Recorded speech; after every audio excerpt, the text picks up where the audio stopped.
Uh, sure. Okay. Sure. I'll take it, I guess.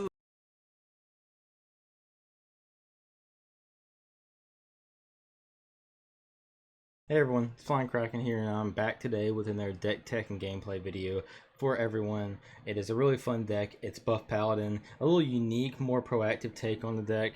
The deck was given to me by Noodle Swoop Hearthstone. If you don't follow that man on Twitch and Twitter, he is a great, if not the best, Paladin deck builder I know. He innovates the class. He always improves decks that he sees floating around the internet, and I really trust his list for anything Paladin. So what we got here going today is a Buff Paladin deck that took me from 1400 to top 500 in one stream, and it is a deck that is really good against DH, really good against Hunter, and really good against Warrior, and I'm surprised not more people are playing a deck like this. I like, you see some buff paladin running around, but mainly it's just warrior and DH. And I wanted a deck that could do really well at that, and it just ended up being good against hunter also. So I'm just like, wow, does this deck have a bad matchup? Well, mage and stuff can be a bad matchup. Druid can at some points, depending on how fast your hand is. But let's get into the deck tech here, and then we'll go into mulligan strats and all that kind of stuff. So we have your basic buff package of Prismatic Jewel Kit, Seafloor Savior, and Alliance Bannerman. These are your basic buffs. We don't play the 6-mana legendary or some other buffs, but we do play Noble Mount instead. These are basically all your buffs in your deck. You don't need a ton of buffs, but you need enough buffs. And this is a proactive aggro deck, so you play things like Click Clocker, Righteous Protector, Amalgam of the Deep, and Ashari Mooncatcher. These are kind of your aggressive cards, the cards you want every single game to curve out into, and if you don't get these in your opening hand, the deck can really falter if you don't curve out. That's kind of the big flaw of this deck. The deck kind of beats itself more than other decks beats it at times. If you don't curve out, or if you get stuck in hand with one of the bigger things in your deck, then you end up just kind of faltering and not being able to do what you want to do. But this deck curves out into, in the mid game you have Okanai that can help you negate a board wipe or a big mini that's going to stand in your way. You have Blade Master Samra, which is really important in the DH matchup or any aggro matchup. We buff this thing once or twice, and it's clearing an entire board versus them. Very, very good. Carol Rome usually does nothing, but we do play Battle of Vakar, so sometimes you will get discounts off that, but you're not playing it for the discounts. You're playing it for the Divine Shield. You're playing it for the Rush. Overlord Runtak, he just buffs your hand.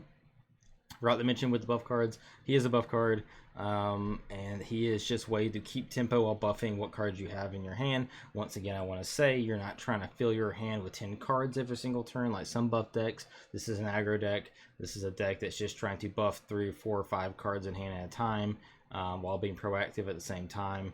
Talion is really good at guaranteeing Varian, which is your card draw on the deck. Mr. Smite is incredible with Lightforce Curiel. This card is how you win the warrior matchup a lot of times, or any slower matchup. This will gain you like 10 extra damage, sometimes 15, and if they've already used Mutanus and missed, you can just build up a giant Mr. Smite through Lightforce Curiel. And then the Lightforge Curiel also can just be really good against aggro. It's very good against DH. It's very good against any deck trying to apply pressure versus you, while also clearing their board, dealing 2 damage to them, 2 damage to their board, keeping you in the game. And then the Leviathan, another tempo keeper. This card is big. It draws you cards, and it also keeps tempo. Also has Divine Shield if you have Prismatic Jewel Kit on the board. Now, and also we have Satan. I don't mention him much. He's actually probably a Kobold card. If you don't have this card, you can run something like School Teacher or any card you feel that is necessary. Another early game card, another buff card. You can put Cornelius Rome in the deck or something if you want to. This is a very flexible card. You don't have to have it. He's just a beat stick, because we don't run as many buffs, so buffing him doubles it. So he just ends up being a rush thing that can keep the tempo on the board. Catacomb Guard. Good against DH, good against any aggro deck, keeps you in the game, gains you life. This is your only form of real life still in the deck, outside of something you get off Battle of Vakar. So I do recommend just, looking for these in particular versus DH. Now, for mulligan strategies, my best tip for this deck in mulligan strategies is on the play, you want a 1-drop. But mainly, you want to curve out with this deck. This deck as I said before, just beats itself by just not curving out, by having a weird curve, not doing what it wants to do on curve. So you really need to look for the 1-2-3 combo, and it doesn't matter what that 1-2-3 is. If it's Click Clocker into Amalgam into Alliance Bannerman or a Shari Mooncatcher, or if you got Righteous Protector into Prismatic Jewel Kit, C4 Savior, all those kind of things. You want to curve out the early game. This is the most important part of the deck. You need this to happen, or you will get behind and lose tempo on board and just kind of die. In the late game, you have lots of options, lots of things to keep your thing going, but remember, you are an aggro deck. You are not trying to build a giant handful of buffs. You are just trying to keep tempo and keep pressure on your opponent. Remember that. That is very important with this deck compared to other buff decks. But yeah, so I think a lot of that stuff is pretty self-explanatory. You just need to curve out. Versus, you know, you have a little bit of tech cards if you want to play other things. We don't play a Noyatron, and Noyatron would probably be in the Battle of Vakar sector, but I kind of like Battle of Vakar because it can get you heal versus DH. It can get you flexible cards versus other decks, but if you feel you want to run a Noyatron, that is fine. As I said, if you don't have this guy, you can run another legendary, you can run another early game minion, something like that, another mech, something like that, whatever you want to. And most of these are pretty... You need most of these cards. Cornelius Rome can replace Talion if you want to, but I think Guaranteeing Varian is very, very important. But he's given to you in the core set, so you shouldn't have to replace him at all. But yeah, so self-explanatory. I think that gameplay will just, you know, show off this deck a lot better. If you aren't already liking and subscribing to the channel, bonk that subscribe button. Sorry, lost my words there, but I really appreciate the support. Let's get into some gameplay. Happy diving, everybody. Gamer dude. Yeah, I guess it was the classification of old. I know I've seen some with Noble Mount. We're probably going to keep Blade Master. Why did I keep Noble Mount? I didn't mean to keep Noble Mount.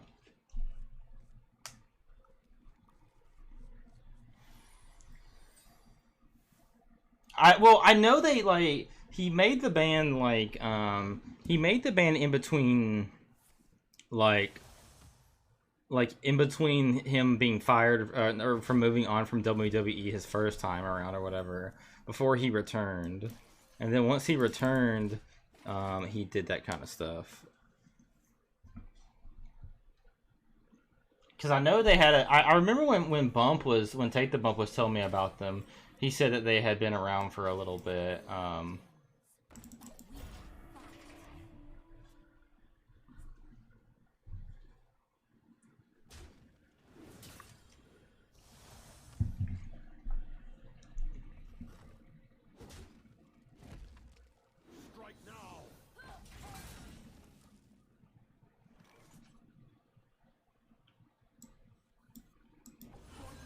I mean, we don't have many things in hand, but I think this is fine. We're kind of hoping he plays like Drekthar or something, you know?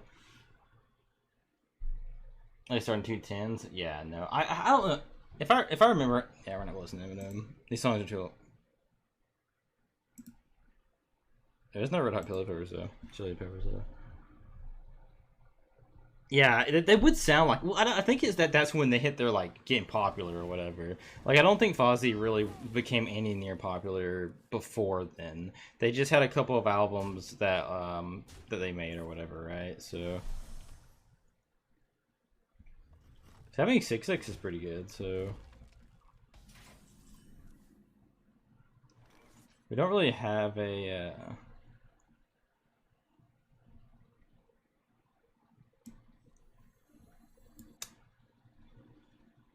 This is really difficult. We probably just do this, though. This might be greedy, though. Don't try to take home, kids, but we're gonna do that. Yeah, that's what I thought.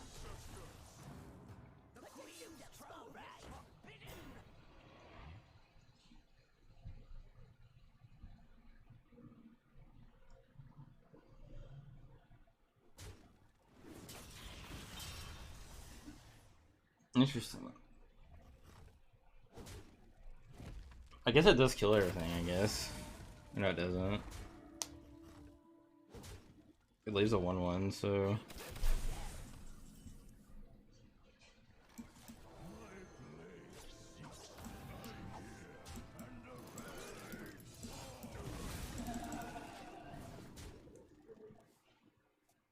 I'm trying to think what's their.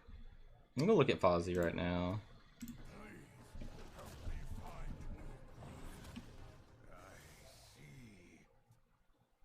Doesn't have any? John Cena has some rap songs. John Cena has some rap. He was the doctor of thugonomics.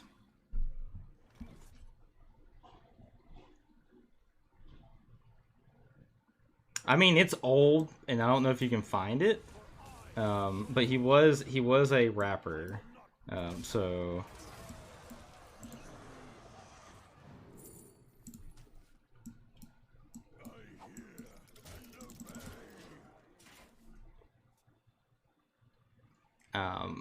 Like I think I'm gonna have all John Cena personas in my lineup this week against Steven Austin. I think Genesect is gonna be the prototype, which is John Cena's first gig, was the prototype, and then I'm gonna have one as Dr. Thugonomics, and then we're gonna have one as John Cena or whatever. Or like actual music? I don't know. I mean.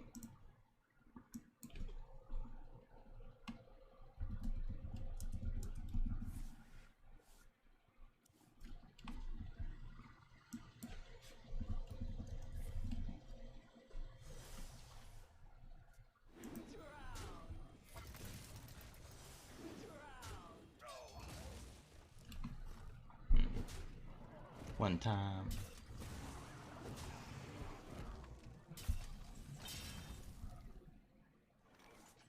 The song slaps so hard.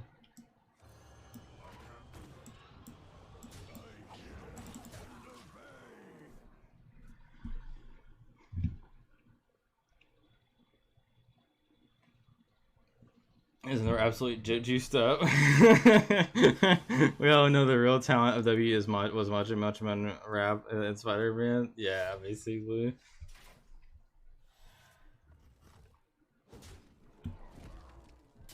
This man is dead. D-I-D-E-D. D-E-D. Dead. Mark Paladin 1-0. Mark coming in with the straight up best list. You know, right here. You heard it first. Still very iffy about the 2-drop card, but I think it's probably pretty good. Dead is another band that's okay. No, okay. Dead is a creepy band. I used to like. I don't know. You're not wrong though. Some of their songs do sound good. I forgot they were a band for a little bit until you said something. I used to listen to them some in like I used to listen to them some in like high school, I think. And that's where I thought the DED thing was like super funny. I thought DED was like super duper funny. We're on the play, I think, so. Yeah, they have a few good songs. It's like one of those bands that like they started like the few good songs that came out during my high school days, I guess. If it can be DH and Quest Hunter, I'm happy. Yeah, same. And Warrior. I mean, Buff Paladin's like pretty good against Warrior. They don't have enough removal usually to handle everything, you know.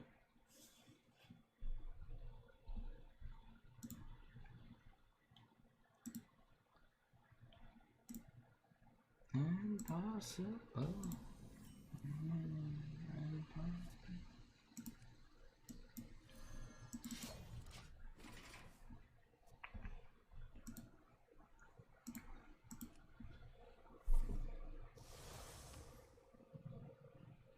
Emote the opponent? What emote would you like, KK?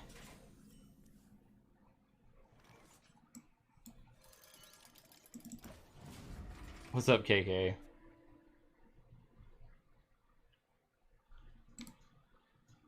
We threaten him.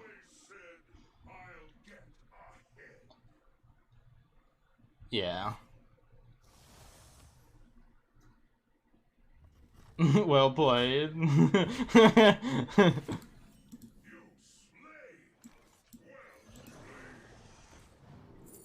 Ooh.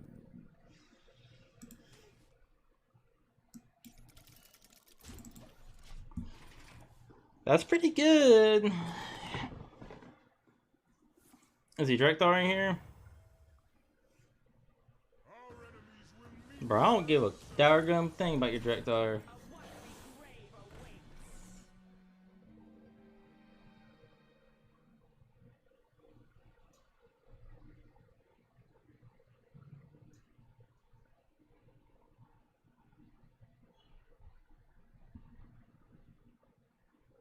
I know it sounds crazy, guys, but what we're gonna do here, is gonna do this,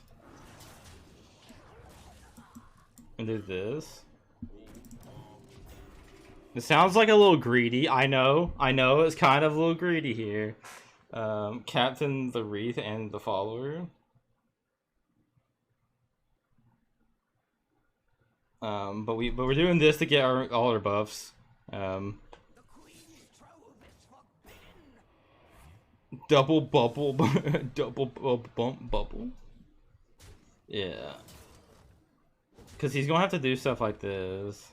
Yeah. Okay. Yeah. This is working out how we thought it would.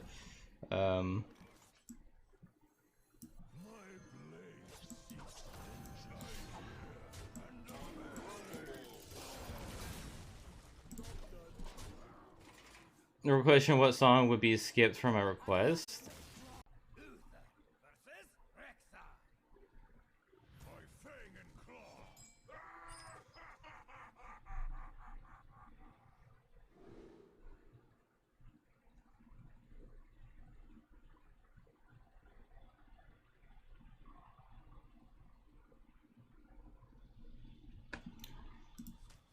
We'll keep Click Clocker. Just because we draw a mech here. Nope, we got Curiel though. Nope. Nope. Oh, my game. My game. Oh my.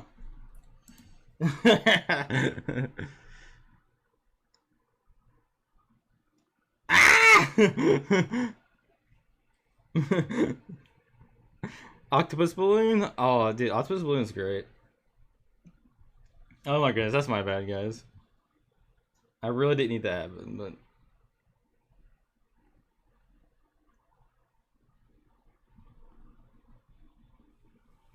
Is that where Flying Kraken is from? That is not where Flying Kraken is from.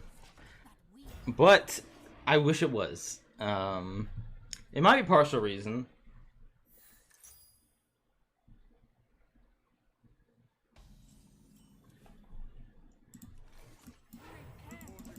Flying Kraken comes from a limited time, a limited format in Magic the Gathering where I gave a Kraken flying through an enchantment and came back and won a match that I was probably not supposed to win, but I did.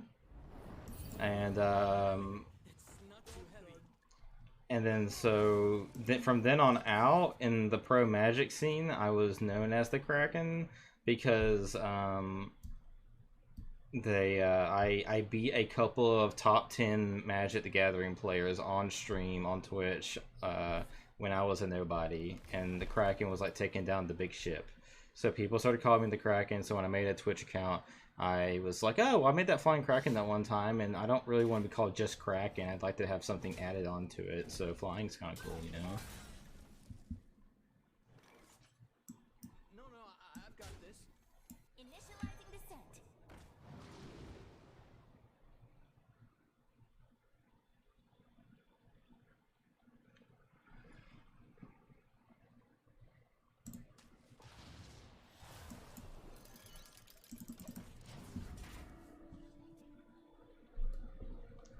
Show quest progress. They do. I don't know how this matchup is. I assume it's like not great, but I assume it's super annoying for him. So we have to keep tempo, I think, in this matchup. It's unfortunate that he doesn't have anything played, but so that we can Overlord Runthak, but.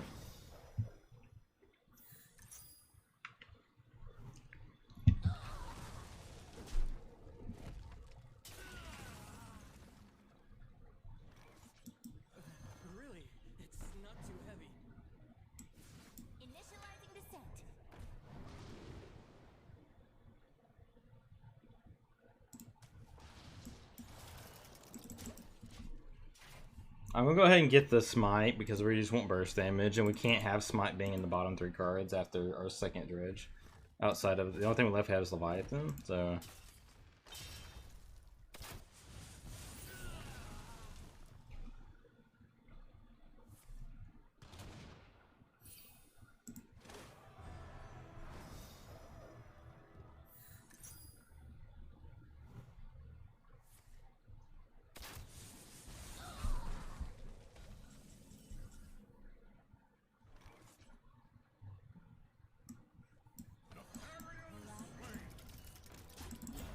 Or keep pushing damage, you know. He doesn't run Mutanus or anything, so we might be able to get some buff offs, you know. And buffs are going to be really good on both these minions, so...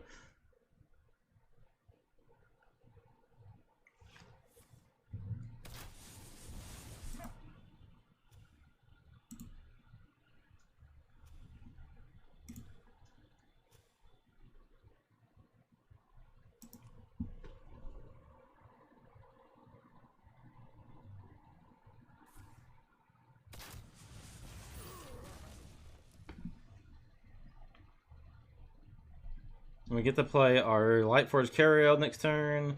That makes things really hard for him. We can push more damage, get closer to this thing, being able to kill him. Stuff like that, you know.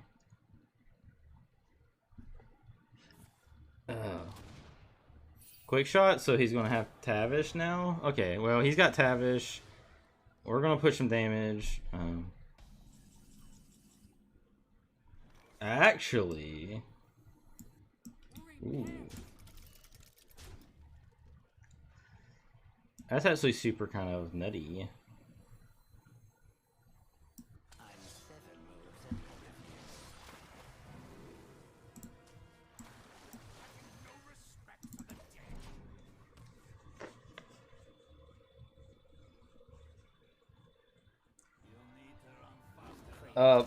Sure?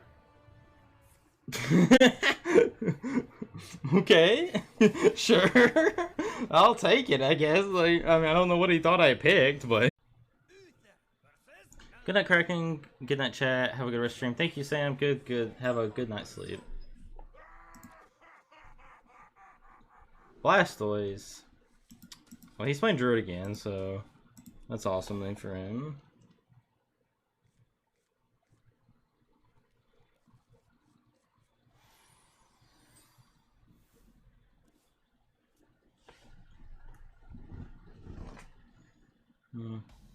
One drop? Yeah, look at that one drop.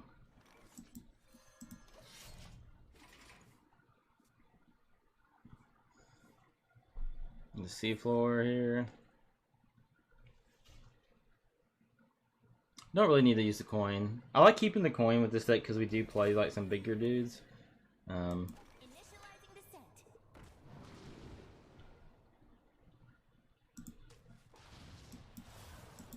We're actually just gonna play this though. Go ahead and get it out. I just talked about keeping the coin, and I did exactly the opposite of what else we want to do. Let's buff our hand though.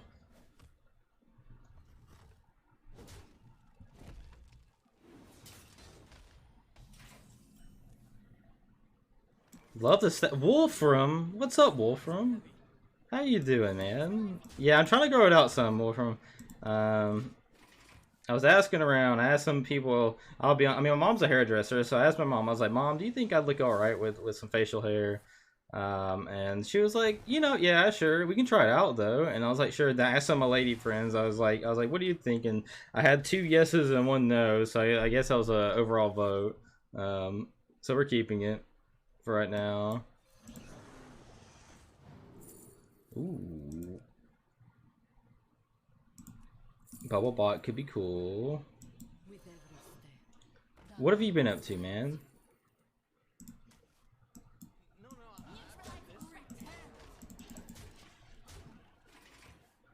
I would take a 66 win rate all day.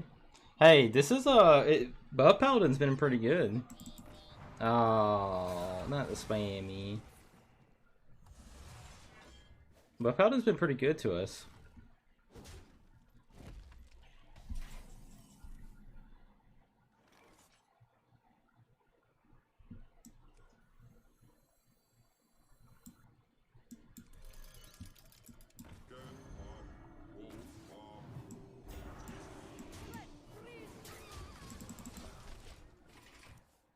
Oh, with the girls' opinions. Oh, oh. Yeah, well, I guess, yeah. Yeah, for sure. Oh, yeah, we're higher than that in Hearthstone right now, so, yeah, for sure. Life and not enough Hearthstone. I understand. Hey, I understand. Life's busy too. I'm in my last year of engineering school, and I'm trying to make room though. You know, we started YouTube. We're trying to get TikTok going, so we're trying to do it all right now. We're trying to make content creation a real thing for me. You know, and it's been doing pretty well. So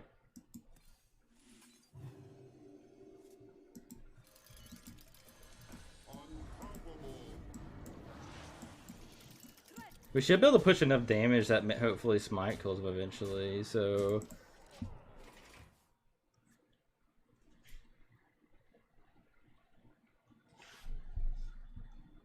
I understand the whole life thing. Life's crazy. Also, Hearthstone for a while wasn't necessarily the most fun thing in the world, so like it was kind of the perfect time to take a break almost. Um,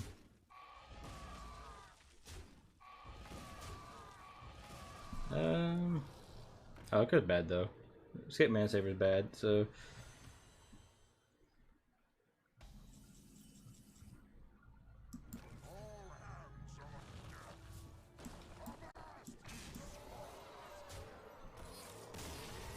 yeah.